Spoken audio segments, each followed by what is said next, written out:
Hello everybody, welcome back to HardReset.Info channel. Today I'll show you how to forget and repair your XIAOMI Buds 5 Pro.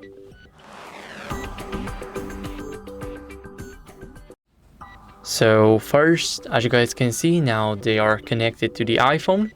So let me just click here, click forget this device, and click forget device. Now as you guys can see, the device here disappeared. And all we have to do is press this little button for 3 seconds to enter the pairing mode until the lights flash here.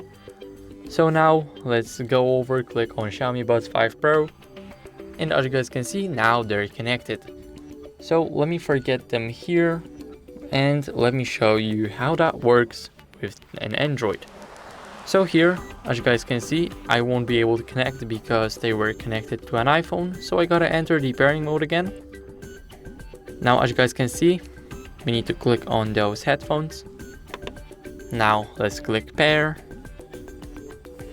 And now they're connected. So now let's click on this little icon here. Click on forget and click forget device.